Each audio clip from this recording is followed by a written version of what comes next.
you raise your family in Frankston as well? Yes, yeah. My wife, Barbara, she came out from Wales. One of our houses was to let 9 Balmoral Street. We lived at 6, and the sister came out from Wales, North Wales, and he worked for the government, the husband. So they rented one of our house, and Barbara lived in Sydney, in Coleroy, and I got to know her. And then I got her a job at the Frankston Hospital, so she did her training in Sydney, Rachel Foster. Yeah. And she came to Frankston, it was easy to get a job in those days, so she had the qualifications, and she stayed at the hospital then for 30 odd years. What inspired you to become a firefighter? It's been in the blood, I suppose you'd say. My father was captain of Frankston. He joined Frankston Fire Brigade, I think, in about 1905. Then he was an honorary member till he died. We were brought up, like going to all the things at Frankston, because it was quite a nice family group. Everybody was in the Fire Brigade in those days. We knew all the children of everybody that was there. Is there a piece of advice that your father gave you that you still remember today? He used to tell me about sort of the Selwyn Fault through Frankston, and all about South Australia, and just when how they came out from Germany and built there, and then it got hit with the drought back in that was around the Boer War period, I think. Now it's only a ghost place virtually, Hawker and Coram and all those places. As for global warming, it hasn't changed much. No.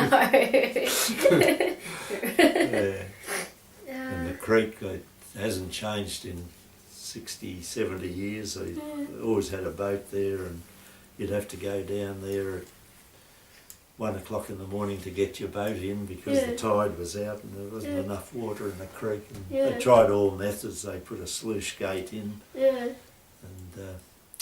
Dan Simmons used to run he was the engineer at the council. They dropped this big gate in across the creek at high tide, and low tide they'd lift it up and let the water out, but never ever took any sand or mud with it. Could you swim in the creek back then? Oh yes, there used to catch a lot of bream and mullet and stuff at Beach Street. Malcolm Clark, his brother, he ended up Clark Rubber, but Malcolm's brother worked for Mormal, the boat builder. But he used to fish a lot at Beach Street. There used to be probably 20, 30 people along that little. The Coombs had their boat building place opposite there in Beach Street. It's hard to imagine that you can eat fish from... Well, the creek, she used to throw a rock up over where, at Beach Street, Talbot used to own the picture theatre, and he lived on the corner. There was the drain that came down through from the steam engine up in Jubilee Park, came down through under the line at Frankston, which I mentioned earlier. That emptied out at Beach Street there, just next to Talbot's place, and you just throw a couple of rocks up the drain with a net there, a little scoop net, and the eels would come out. Get yourself a couple of them. There used to be big yachts, they used to call them 12 squares. There used to be about 10 or 20 yachts used to moor on the bend. The Halls and Eric Hall, and I can't think of the others, used to own. They used to race them out off Frankston. Wow. From the yacht club. Brother had a VJ that was a little 12. What advice would you tell the younger generation? Well, I don't think they're as polite as they used to be. We used to sit out under the street light at the corner of Clyde and Balmoral Street till about 9 o'clock at night. And Eric Johnston, his mother came out as a refugee during the war, and she worked at Bing's Chinese Cafe next to Frankston House and Billets, the comfort station. But her son used to come down, and we used to all sit on the corner and play, and he ended up, joined the Navy, I think, and ended up the state oh, what's the top job in the Northern Territory? I can't think of the minister called him Fatty. Fatty Johnson.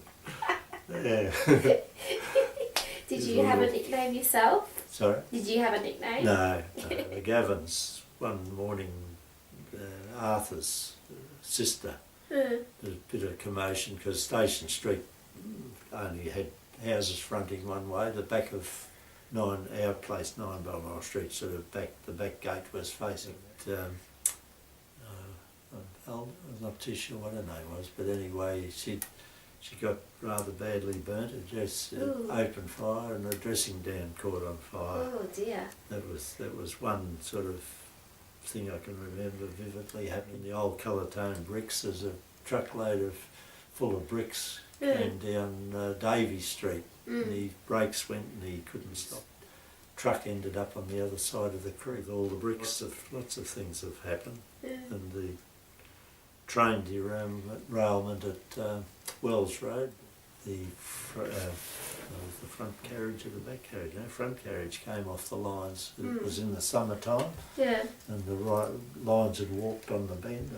And one of the old identities, Baxter, I think he got killed in that. He was on the train. But we all used to go on the 6 train to work every morning, and they were the dog boxes on the old red carriages. We used to get in it was pretty well full by the time it left Frankston, but you had your own seat. Nobody sat in your seat on the train. James, she's still around. I can't think of her first name either, but we all used to be in the one carriage. Throw in these big, they used to warm them up in the winter. They were big, sort of oval, but they were about 6 foot long. They were feet warmers, the carriage for Stony Point train out of Melbourne at 5:05 of the night. They used to lock all the doors and you had to show your ticket. If you lived between there and Caulfield, you weren't allowed on the Stony Point train. You only had to travel from Mordialloc to Frankston. So checkers had to check your tickets back then before they'd let you. And they'd unlock all the carriages at Caulfield. Part of all the kerosene lamps on the station had to be refuelled, and they'd have to climb up those railway stanchions of a day and renew all the kerosene lamps at the station. Hard to believe what it was like actually.